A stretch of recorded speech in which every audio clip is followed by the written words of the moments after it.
Hello, my name is Malcolm Van Kirk, and we're standing here today beside the Miss Dairey Lee, which is a 1938 powered by Franklin, a Cub. This airplane held a world endurance record in 1938, passing the world endurance records for light aircraft that was held by another J3, which was a J3P with a 3-cylinder radial engine on it.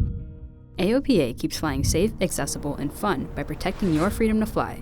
We are the most trusted one-stop resource for all things related to general aviation. Become an AOPA pilot today. They put a Franklin engine on this airplane because it had the spark plugs on the top so that it could, so they could change spark plugs day and night. And this airplane flew continuously for 106 hours and 6 minutes and lost their last spark plug overboard in the middle of the night, so they ended up landing this airplane in a lake up in Syracuse, New York, and it stayed unfinished for about 60 years.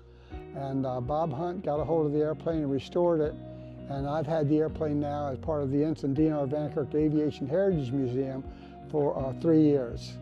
Well, what was going on back in the day, they were trying to get more people interested in general aviation and setting world records and showing that these little airplanes could go further than people thought they could was a part of their routine to try to get more people involved with aviation at the general aviation level.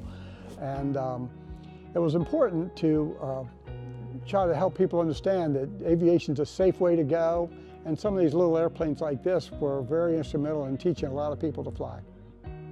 The windshield has a slide-up windshield, and that's how they were able to stand up during day and night to change the spark plugs here. So they had to slide the windshield up so they could get out there to actually change the spark plugs.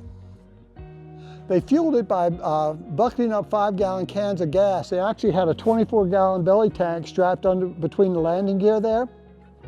And they used a pickup truck with a guy standing in the back of the pickup truck, and he would have 5-gallon cans of fuel on a rope that they would hang down. They would pull the fuel up and pour it into the belly tank, and then wobble the fuel up to the header tank and continue to circle till they got filled up again, and they would do that day and night. The same pilots were flying it continuously, yeah. In this particular case, they actually had a way for the secondary pilot to, they had a sling created in the back where the secondary pilot could actually go back and take a nap every now and then they would switch off. It was called the Dairey Lee because the Dairey Lee Milk Company up in Syracuse, New York, wanted to see if air-cooled engines would work on their delivery trucks.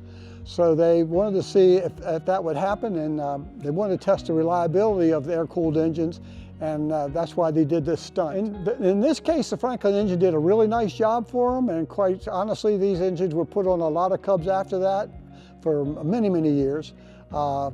Continental also made an engine on Piper Cubs, and of course there were only about 10 of the Lenape Papoose engines put on Piper Cubs back in 1938. And Kenny Kress and Glenn Eggert flew that airplane from Newark, New Jersey to Miami, Florida and back in 63 hours and 54 minutes.